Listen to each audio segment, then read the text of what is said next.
This is Jerry Springer. Yeah! The legend. Is this Uncle Eddie? This is Uncle Eddie. A pain in the ass. How great is it, by the way, that Jerry Springer just said my name? Yeah. How great is that? Yeah. Well, say all our names so we can all feel good. Yeah. This is long distance. Am I paying for the call? No, we'll reverse the charges. That's fine. Oh, yeah, thanks. You're welcome. Hey, how you doing? I'm doing good. How are you doing, Mr. Jerry Springer, sir? I am doing fine. Yeah, life is good. I've been very lucky. And I'm kind of in semi-retirement now, so it's kind of cool. Well, yeah, that's what I wanted to talk to you about, because your shows now are still living on in repeats and everything else. Even your brand new, the Judge Jerry is living on. Yeah. So, like, you're never going to go anywhere. Yeah. I hope not, although we do have a plot where I'm going to eventually go. And it's very nice. It's got nice grass around it. And I've got a headstone. And around the plot will be bleachers, three-sided bleachers, on the side and at the foot.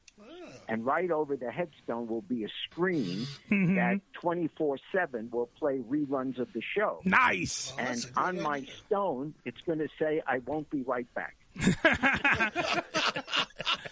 How great will it be that people around Jerry's headstone will be going, Jerry, Jerry, Jerry? Didn't you? By the way, that'll reach me. Didn't you? It'll reach you in the afterlife. Sure. Didn't you? By the way, didn't somebody? I just read this recently. Weren't you taking a pee at a urinal and people were cheering you on, going Jerry, Jerry? Is that true? Yeah.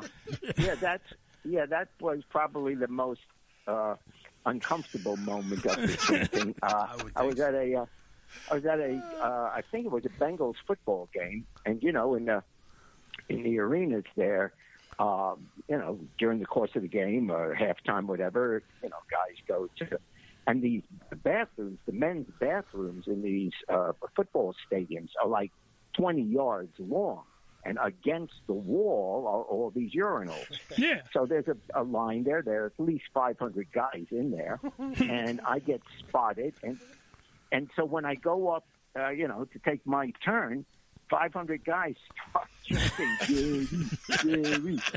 And, at my age, I have enough pressure. I don't need a chorus. Did it help out at all, though? Did it help out at all? Eventually it came out okay. Yes, Jerry peed. No, you do what my father did. Poke another hole in. Oh, it was a great moment. People were high-fiving. Yeah. All right, so an amazing sign. By the way, Jerry taking a piss at a urinal aside, everybody. We do have. I'm not going to waste it just on his pee-pee habits. So we got to talk to the great Jerry Springer. I have to ask this question. When you first started, when you got the show, by this point you were on TV doing news, you were a newscaster, and they had given you a talk show. Okay. Now. Yes. Because the rumors and gossip and hullabaloo that I have to hear about then how you were trying to be you, but the people wanted you to be a clone of Phil Donahue. Is that true and accurate? Is that what they told you? Well, it's not exactly. No, what happened was this. I had been doing the news for 10 years for the NBC affiliate in Cincinnati. Yeah. And we were pretty dominant in the ratings. And the company that owned the TV station in Cincinnati also owned talk shows. They owned Phil Donahue, Sally Jesse Raphael, a whole bunch of others. So Phil was retiring after 29 years. Mm-hmm. And so one day, the CEO of the company took me to lunch and said, Phil's retiring, and we're going to start another talk show, and you're going to host it. So I was assigned to it as an employee. And I said, but I enjoy doing the news. They said, well, you'll still do the news, but you're going to do the talk show too. So I'd get up in the morning in Cincinnati, fly to Chicago, do the talk show in Chicago, and then that afternoon fly back to Cincinnati because I had to do the news at 5:30, 6, and 11 every night. Jesus. So it started out as a normal kind of talk show. I mean, it was kind of boring, but it was a serious talk show. About 3 years in, or 2 or 3 years in, we did a show on the Ku Klux Klan. Mm-hmm. And it got a little out of hand, and people in the audience stormed the stage, and a big fight broke out. Yeah. I mean, it was like a riot. And we had no security because whoever thought a fight would break out at a talk show. So it was just like I'd say 20, 30 people throwing chairs. I mean, it was a real riot. We're thinking, that's it. The show's over. Career's over. This is horrible. And then so and then the next day we hired security. And every once in a while, not every day, but once in a while, a fight would break out, but nothing major. Then Universal bought us. Yeah. And when Universal bought the show, they said, from now on, you're only going to do crazy. In other words, we were going to do young people because all the talk shows were trying to be like Oprah Winfrey, go after the middle-aged housewife, which was the demographic at the time. But along came Ricky Lake, and Ricky Lake really was the first talk show to go after the kids. And when I say kids, I mean high school and college age. Yeah, the younger demographic. So I just thought, rather than being 1 out of 20 shows going after Oprah's audience, why don't we just be 1 out of 2 and go after Ricky's audience? And so from then on, we decided only young people in the audience, young people on stage, young subject matter. And young people, as you know, are much more open about their lives, much wilder, crazy, or whatever. And that's when the show went crazy. Universal bought us and said, from now on, you only do crazy. And that's how it came about. Well, how much do you credit the show's success, though, and in turning the world on its ass, to the executive producer Richard Dominic? Because Richard Dominic came from Penthouse Magazine and was brought in to become the executive producer of your show. And it seems like you and him hit it off from like gangbusters in the beginning, and that's when it started kind of breathing new life into your show. Oh, he was great. Absolutely. He was great. An amazing executive producer. And there's no question, he deserves the credit. And the show went crazy. He produced the crazy show. Yeah. And, I was standing there in my suit, bewildered by it all. See, I was never allowed to know what the subject matter of the show was about. Okay. So you would see me walking around holding a card. Right. But all the card had on it was the names of the guests.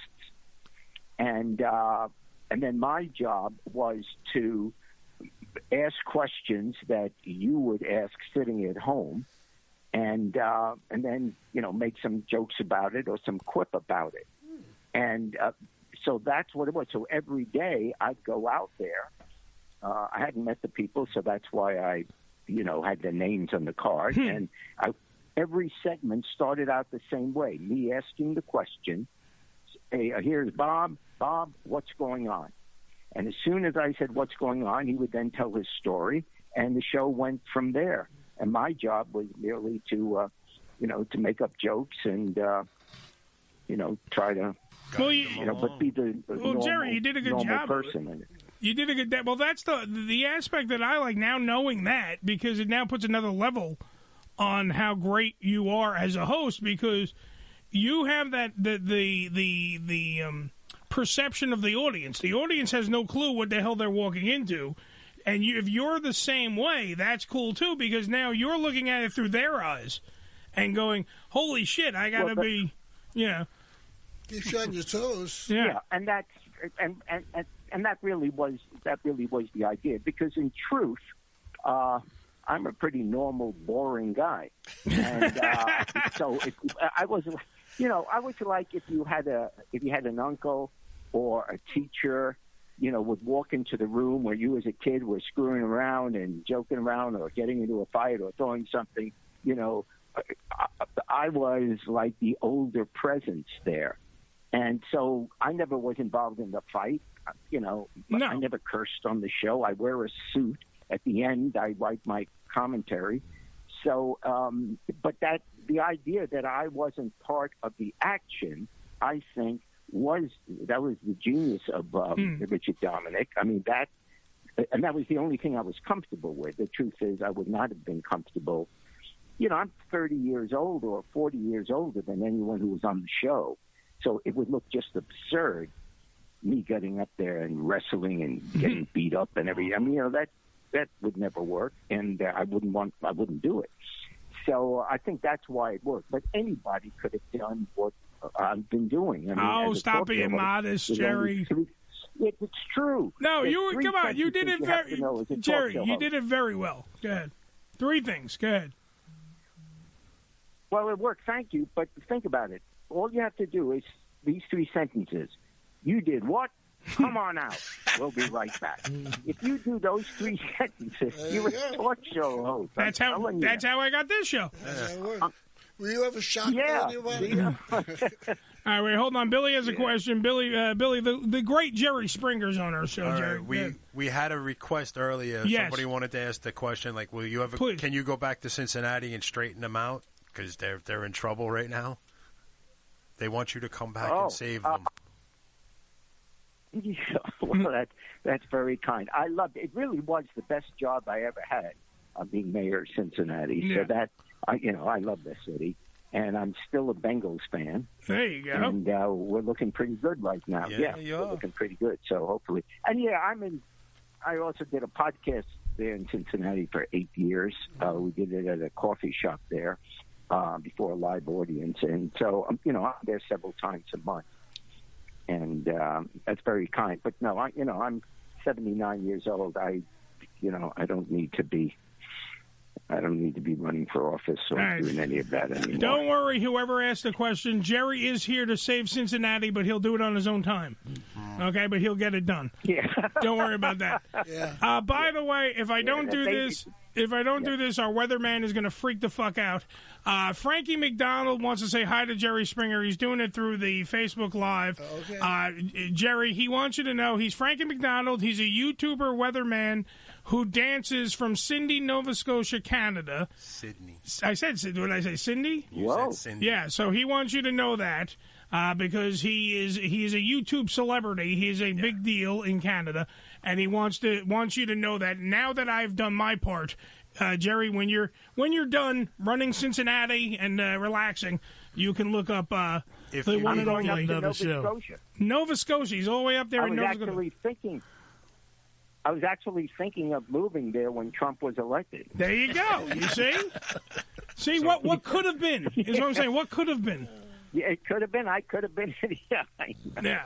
Oh man. Yes, Billy. Okay. Anyway, anyway, so Nova Scotia, it's beautiful. Yeah. Yes, Billy. What do you got? But the weather there, I mean, it's always cold. It's like doing the weather in San Diego. Yeah, it never changes really. Mm-hmm.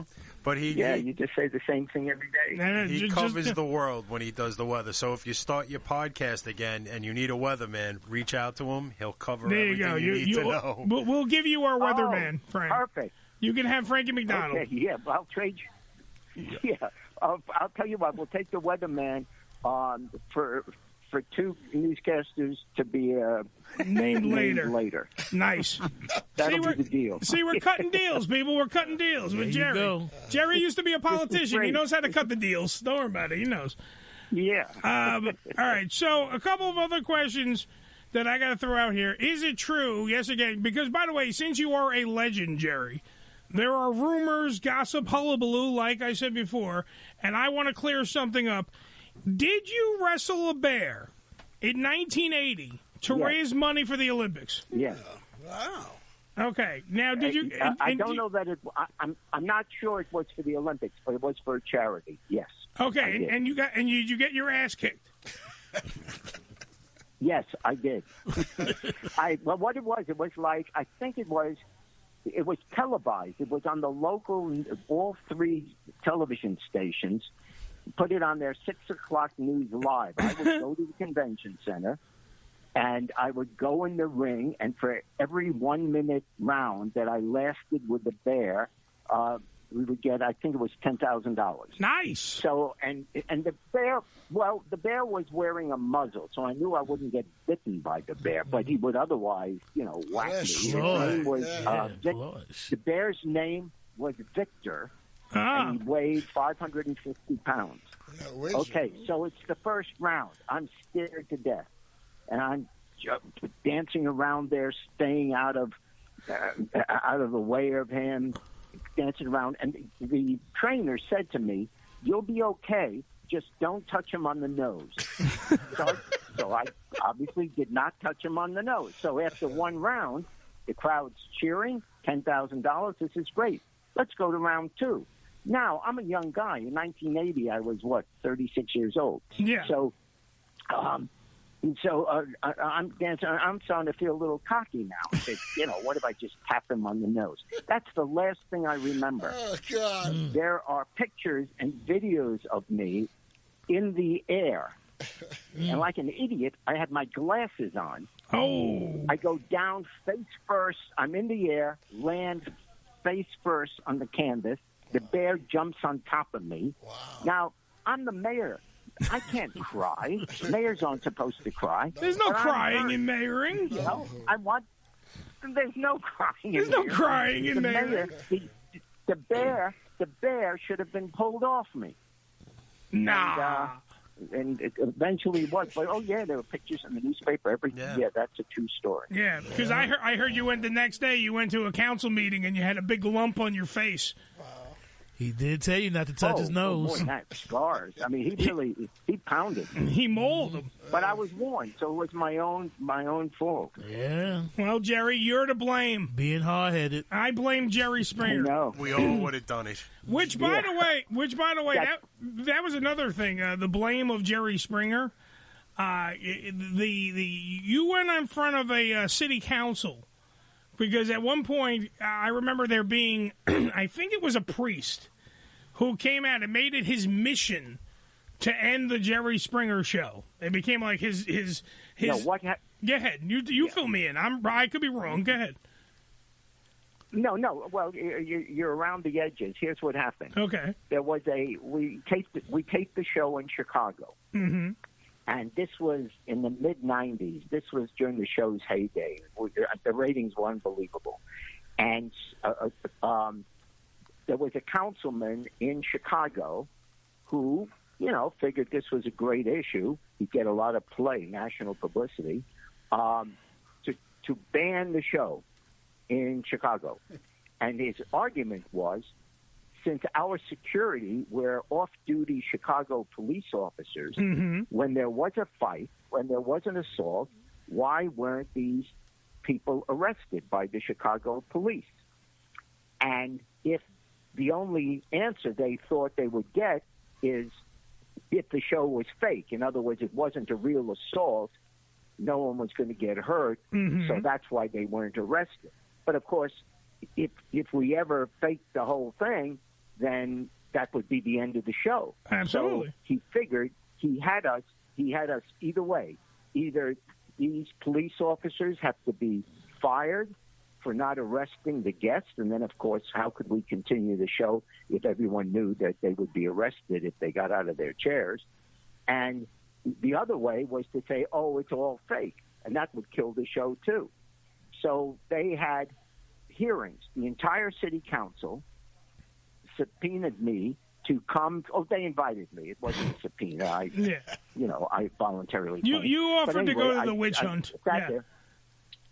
Yes, and it was the entire hearing was carried live on CNN, MSNBC, Fox. In other words, it was a big story. Nice. So I go up to the hearing, and I figured this.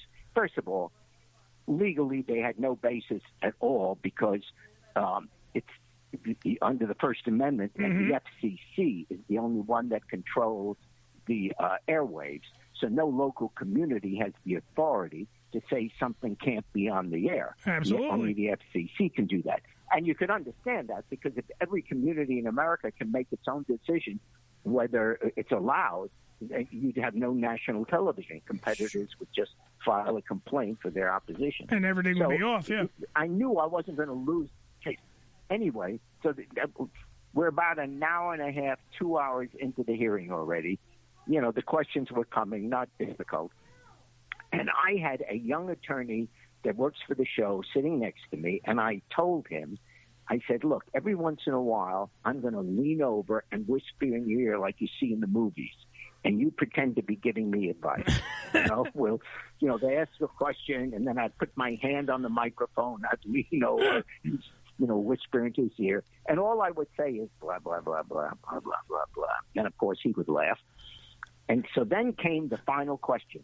They had a big screen there, a packed City Hall. Mm-hmm. And on the screen, they showed one horrendous fight. And then they stopped the tape in the middle, and he turned to me and said, Mr. Springer, is this fight real? And honestly, it was like the entire audience, which was mostly fans of the show, mm-hmm. but there were a lot of people that didn't like it. There was a collective holding of the breath. Is this fight real? And he says, you're under oath. And so what do I do now? Either answer will kill the show. Yeah. So I said, well, it looks real to me. Good enough. What? Now what? Now what are you going to do? What are they going to say? Yeah. I say, you got to be inside the mind of the guy who's slapping someone or pulling the wig. Yeah. Are they doing it because it's fun? Are they doing it because they enjoy being on television? This will be great. Are they doing it because they're really angry? I have no idea what their intention was. And so I said, yeah, it looks real. But they can't stop the show because fights look real. And that was the end of it. Well, and that because of the also you not knowing anything going out there, technically you had deniable plausibility. You plausible deniability. I'm sorry, I got retarded there and started speaking backwards. Oh yeah. You could actually say, I didn't know anything. These two groups started fighting. I don't know. It's real to me. And technically it was real to you. Right, but I firmly believe to this day that the first fight that ever was on the show was because people really were angry. Yeah. That was the fight with the Ku Klux Klan. That was serious. That was a riot. Yeah. But after that, the only people who ever appeared on our show were people, obviously, who were fans of the show. No one would come on our show who were upset with it or, in other words, everyone who came on the show knew the drill. Yeah. They had seen the show 100 times before. Yeah, they knew. The reason is the only way you could be on our show is by calling our show.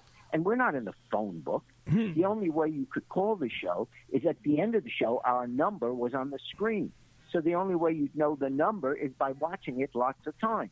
Okay. So therefore, whoever came on the show was, they kind of knew you could get those same people. Let's say Oprah had them on. They would totally behave themselves. Of course. They would dress better. They would behave themselves, everything. So that is why, after a while, it became, if you were on the show, you were going to get angry. But the truth is, we blooped out all the bad language. Any nudity, we pixelated over it so you couldn't see anything. So compared to what's on social media today, it really was Mary Poppins. Damn right. If you look at the shows of the 90s now, you'd say, oh, my gosh, that's nothing compared to what everything. That's all right, because we brought it later on the video. Yeah, I was just about to say, if you went out and you ventured out and bought the Too Hot for TV I had two Jerry Springer ones, there was no pixelation, there was no beeping, no censoring, no nothing. That was people would have to, purchase it. Yeah, they had to make that decision. On the open market, and that was, so no one's going to complain about that if they went to purchase it. No. That was a hot video that the company chose to do. Again, those decisions are made by the people who own the show. It was a very successful tape. I think it was the VHS tape was the biggest selling tape of a TV show. Well, that's like right now in the Facebook Live suite, Sarah the Sort of Lesbian says that cancel culture didn't exist yet. So you also have more people just going, fuck it. I want to see the boobies. I want to hear the beefs. I want to see the people fight. I want people to chant Jerry, Jerry, Jerry. I want to enjoy it, and I didn't have to worry about being canceled because I spent my hard-earned greenbacks to buy the damn, the VHS at the time, or the DVD, depending on which one of you had more money than me. The DVD. I only had the money for the VHS. I had the VHS. I had to borrow that shit. Oh. We weren't making Jerry Springer money, kids. That's what happens. All right, so I do have to, because I know we got to wrap up in a little bit, so I do want to ask you this, though, because recently, Jerry, you were interviewed on some show that I don't remember the name of right this very second, but you sat there and you apologized, and you said you apologized for, quote, ruining the culture, end quote. And then you also said, quote, I just hope hell isn't that hot, because I burn easy. I'm very light complexion. I have a very light complexion. End quote. So I said that. Yeah. So now we've given the time. Wait, go ahead. A little bit. No, it's a little bit tongue in cheek. Oh no, of course. And I had all. Yeah. So he was. I think whoever was interviewing me was saying, "Do you have any regrets?" Which I didn't, but I didn't want to get real serious. So I said, well, I just hope hell isn't that hot. I burn real easy. Yeah. I'm very light complected. And that loosened the moment. And because the show was stupid. I mean, it was silly. Exactly. It was like chewing gum. It won't save the world, but it won't ruin it either. We had a Holocaust before anyone had a television set. Absolutely. So it's not as if television created bad behavior. We have always had bad behavior, and it always should be condemned, and we raise our children, hopefully, to outgrow that and behave well and all that. So that's what you do. But I couldn't, with all the real problems going on in the world, I never really took a TV show that seriously. I mean, it was stupid. And again, it wasn't anything I would watch because I was already in my 60s and 70s, and the show wasn't aimed at older people. The show was aimed at young people in there from 16 to 30. That was the age group. And now if you talk to people who are in their upper 30s or 40s or 50s, they say, yeah, I grew up with your show. Absolutely. So, and they grew up with it, but they wouldn't watch it now. I'd watch it. I know many that still do watch the reruns. Where do you think I got to steal show ideas from you, Jerry? What are you talking about? Of course I have to watch it.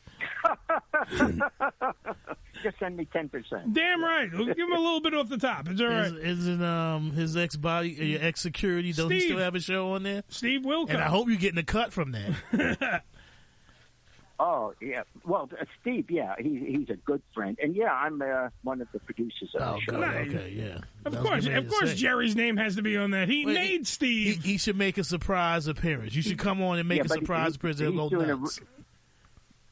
He's doing a real great job himself. Oh, absolutely. We've had Steve on the show. We've had Steve on the show. I interviewed Steve at one of the Comic-Cons. He was at one of the Comic-Cons. I interviewed him, too. Great guy. Totally down to earth. Very nice. Very good. Just like you, Jerry. Very nice. Down to earth. Yep. Now, by the way, Jerry was talking about that he was on this other radio show and somebody interviewed him. So far, I think Jerry Springer has had more fun on our show. I just want that documented. That Jerry, he was laughing his ass off, so I think we made Jerry Springer laugh, so that's a plus. You did. Oh, thank you.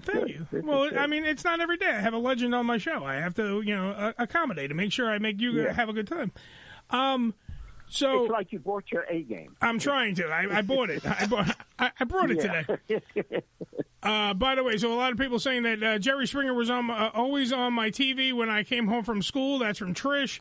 Now, one of the other things I want to ask you, because you had all this stuff go on in your life, and you've talked about this before. You've acknowledged everything that went on when you were during your political stuff, and but I really do. This is the one burning question that I have to ask you, Jerry. Who the hell cuts a check for a prostitute? Like, seriously, buddy. What the hell, man? Come on. Yeah. At what point did you say I'm going to... You never, ever did anything stupid in your life. Anyway, this was well before I ever became mayor. We learned from you. I'm just saying, dude. I'm not knocking you for having the prostitute. I'm just going, who went... Wait a minute, let me get my checkbook. Shit, that way he can stop the check. If she ain't shit, he can stop the check. That's true. Yeah, you could stop the check. That's true. You wouldn't if what you were doing you thought was wrong. No. In other words, you can't argue both ways. You can't say it's not bad what you did. No, it's not. And then say, but why did you write a check? If it wasn't bad, why not? When you go and buy something in a store, and if you write a check for the product, nobody says, why are you writing a check? Check is yes, good. but prostitution has a really bad return policy. Did I just dump? You know what I'm saying? Well, you're right in the little corner. But it was, in fairness, it was 52 years ago. Oh, I know. You cut me a little. I'm cutting Jerry first off. Trust me, I had to ask the question just for personal reasons. Let me tell you, I will cut you. Why are you thinking of doing that? Yeah. I honestly, I really was. Don't do it. Jerry Springer has taught me not to do it. Listen, I used food stamps one time. Yeah. I mean, you're not as bad as Ricky. Ricky used food stamps to get a hooker. Food stamps one time. So... She was okay with it. I took her to the store and got her some groceries. Yeah. She got a bag of chips after she had sex with him. So, I mean, come on now. You can't worry about that. That to me, I imagine, like, taking out the checkbook and it makes me laugh every time. I love you, Jerry. I'm telling you, you're one of the greatest people in the world. But I just wow. I just didn't understand. Times, man. Women didn't even have credit cards back then. Well, now they're walking around with the things. Now you can just scan your debit card and all kind of shit. Yeah. They keep it in there. They keep it by the tits, and you just scan it now. You know. Yeah. Next time, use Apple Pay. Barcode on you or something. That's what we're gonna do.